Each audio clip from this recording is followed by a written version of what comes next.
pembelajaran IPA terpadu yang beranggotakan saya sendiri Muhammad Fikri, ada Anita Rahman, ada Istiqomah, ada Tifa Zahra Safitri, ada Linda, ada Nadia Kamila, ada Nur Fitriah, ada Siti Aminah, dan Kakak Dada Anissa Fikri, dan Yesia Anissa Pratiwi.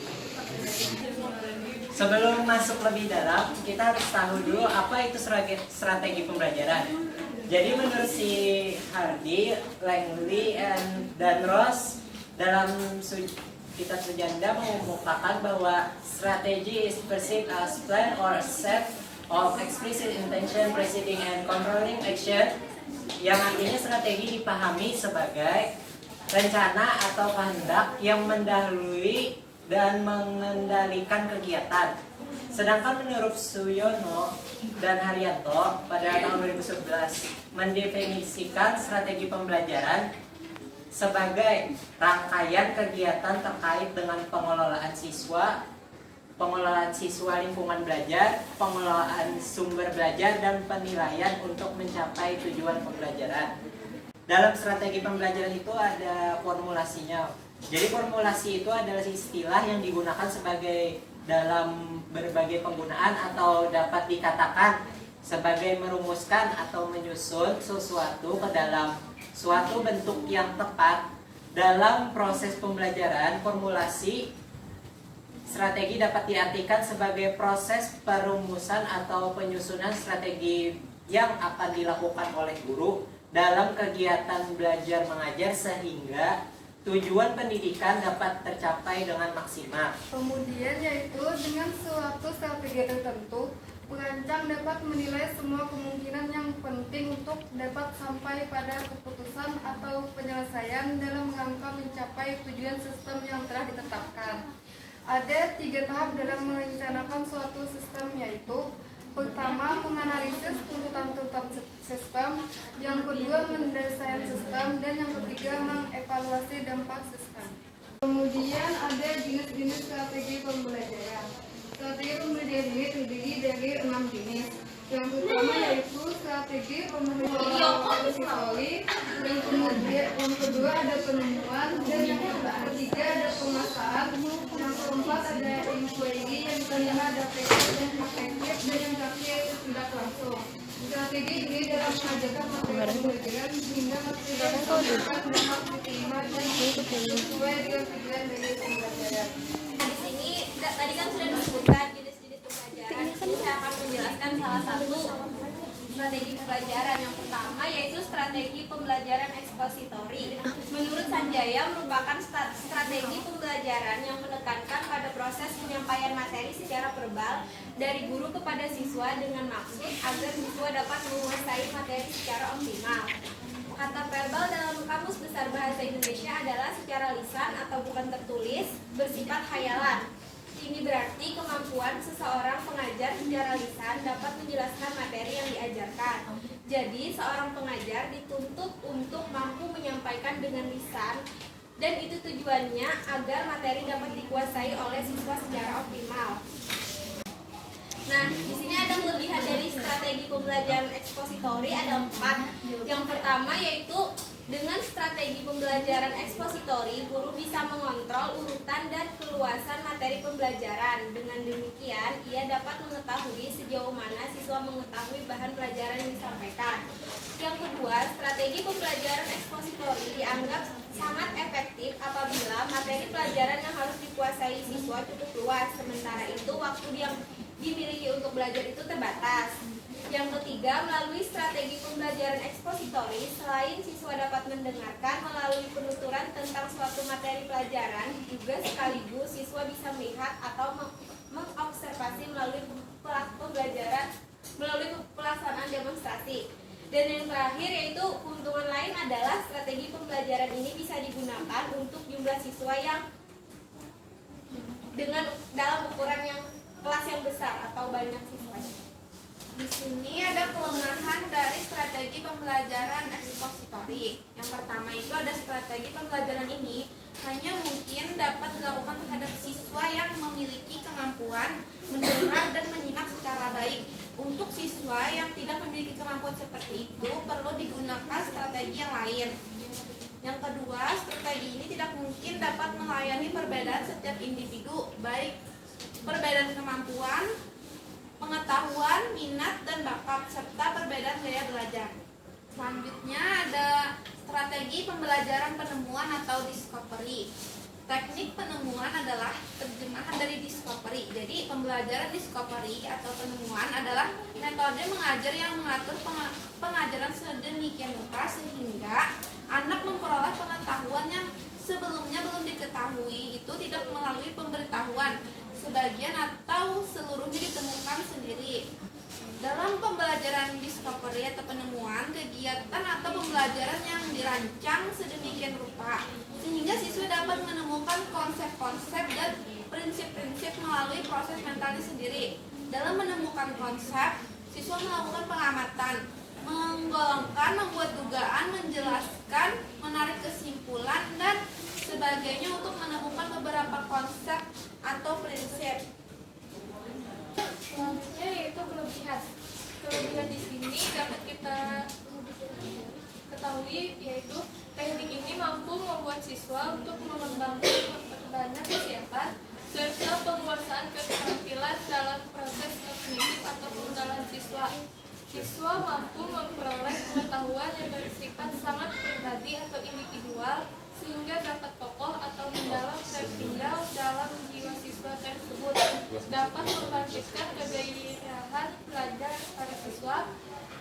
Teknik ini juga mampu memberikan kesempatan kepada siswa untuk berkembang dan maju sesuai dengan kemampuannya masing-masing, mampu mengarahkan cara belajar siswa sehingga lebih memiliki motivasi yang kuat untuk belajar lebih giat, membantu siswa untuk memperkuat dan menambah kepercayaan pada diri sendiri dengan proses penemuan sendiri.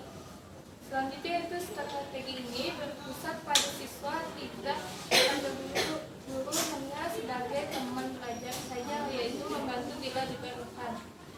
Selanjutnya itu kelemahan.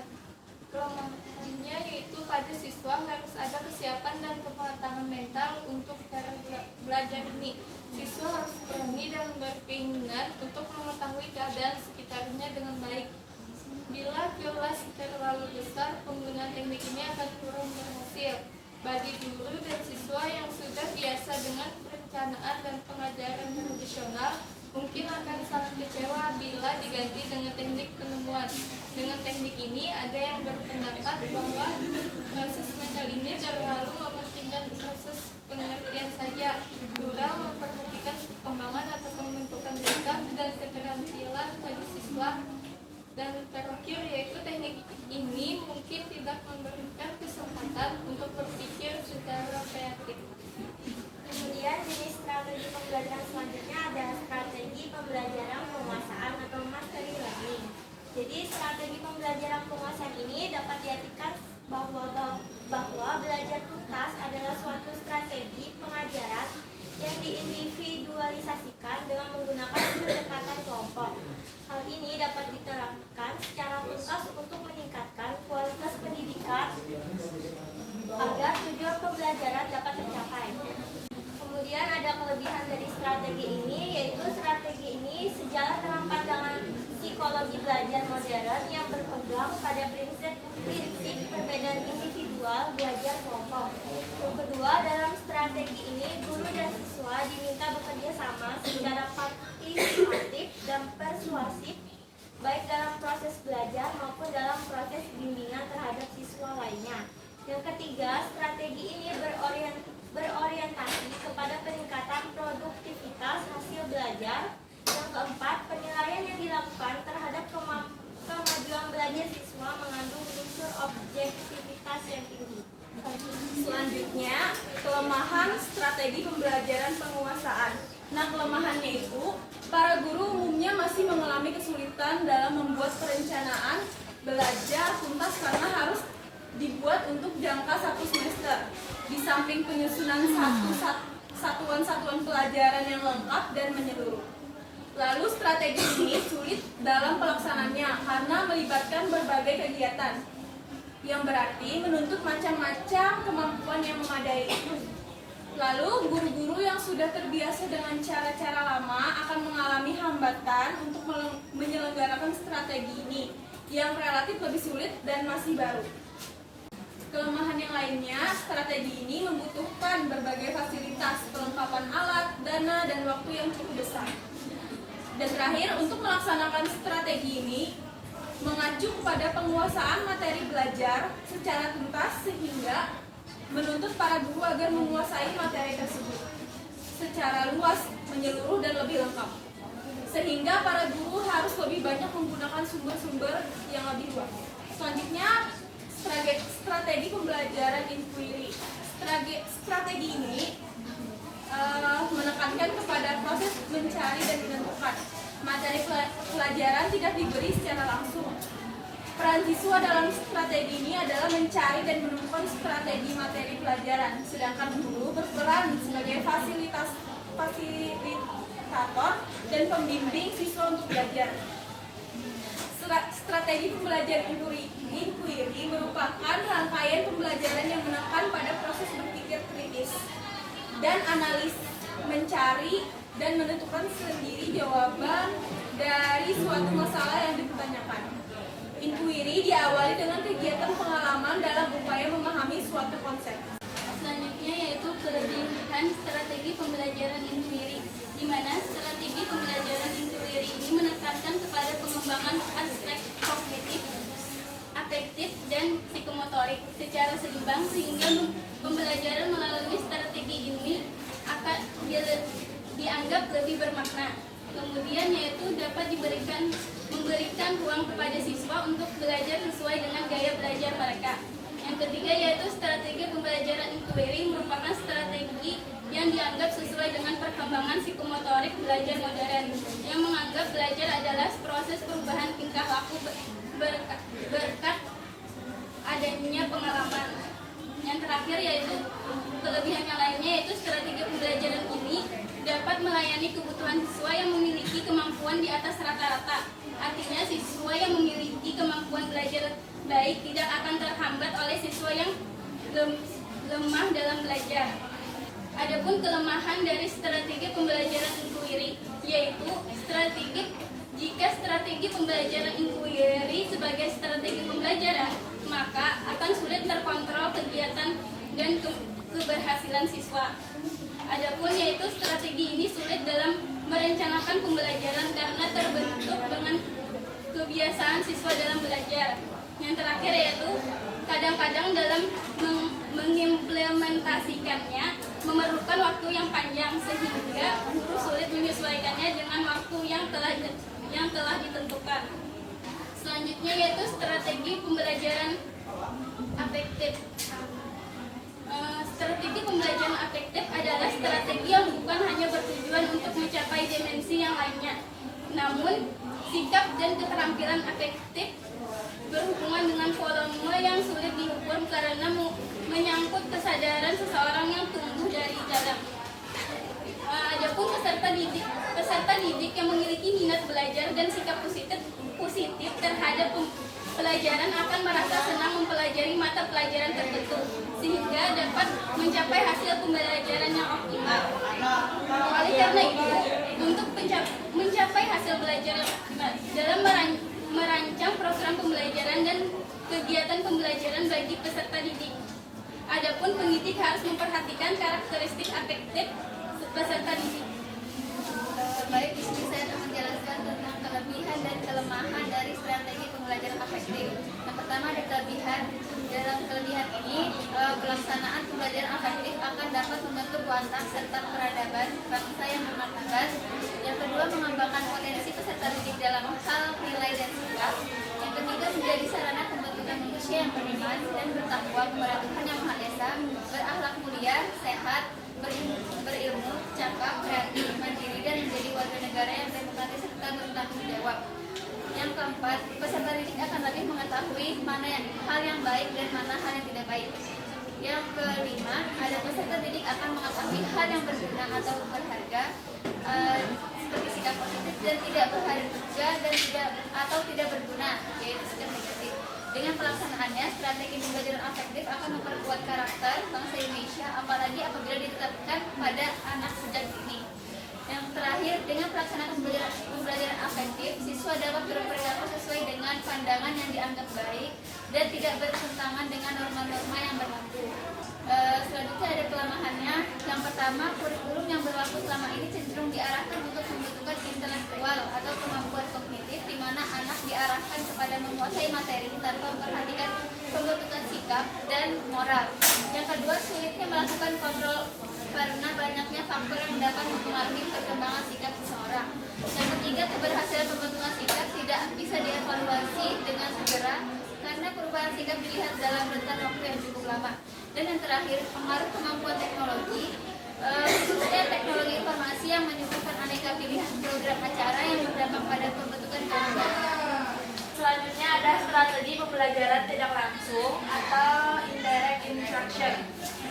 Merupakan strategi pembelajaran yang memperlihatkan bentuk keterlibatan siswa yang paling tinggi karena fungsi guru di sini hanyalah sebagai fasilitator. Siswa lebih banyak belajar melalui observasi, penyelidikan, penggambaran inferensi data, dan pembentukan hipotesis. Kelebihan dari yang tadi itu ada satu, mendorong kebenaran dan keinginan peserta didik. Dua, menciptakan alternatif dan menyesuaikan masalah. Tiga, mendorong kreativitas dan pengembangan keterampilan interpersonal dan kemampuan yang lebih baik. Empat, mengekspresikan pemahaman. Lima, dapat memberikan ruang kepada siswa untuk belajar sesuai dengan gaya belajar mereka. Enam, strategi pembelajaran ini dapat melayani kebutuhan siswa yang memiliki kemampuan di atas rata-rata. Artinya, siswa yang memiliki kemampuan belajar bagus tidak akan terhambat oleh siswa yang lemah dalam belajar. Adapun kelemahannya yaitu satu, sulit mengontrol kegiatan dan keberhasilan siswa. Dua, sulit dalam merencanakan pembelajaran oleh karena terbentur dengan kebiasaan siswa dalam belajar. Tiga, dalam mengimplementasikannya memerlukan waktu yang panjang sehingga sering guru sulit menyesuaikan dengan waktu yang telah ditentukan. Yang keempat, selama kriteria keberhasilan belajar ditentukan oleh kemampuan siswa menguasai materi pelajaran, maka SPI akan sulit diimplementasikan oleh setiap guru. Yang kelima, hasil belajar sulit diprediksi. Dan yang terakhir ada strategi pembelajaran ini juga tidak cocok apabila peserta didik perlu mengingat materi dengan cepat. Jadi itu tadi presentasi dari kami. Jadi kita dapat tarik kesimpulan bahwa strategi pembelajaran merupakan rencana dan cara-cara melaksanakan kegiatan pembelajaran agar prinsip dasar pembelajaran dapat terlaksana dan tujuan pembelajaran bisa tercapai secara efektif. Strategi pembelajaran merupakan hal yang perlu diperhatikan guru dalam proses pembelajaran. Tahap formulasi strategi merupakan bagian dari proses perencanaan pembelajaran. Formulasi strategi pembelajaran sangat penting karena implementasi dan evaluasi strategi dapat dilaksanakan apabila tahap formulasi telah dirumuskan. Macam-macam strategi pembelajaran yang kami bahas tadi itu yaitu strategi pembelajaran expository, penemuan discovery, penguasaan mastery learning, strategi pembelajaran inquiry, strategi pembelajaran afektif, dan strategi pembelajaran tidak langsung atau indirect instruction. Sekian dari kami. Untuk tanya jawabnya bisa diisikan di kolom komentar dan jangan lupa like dan subscribe.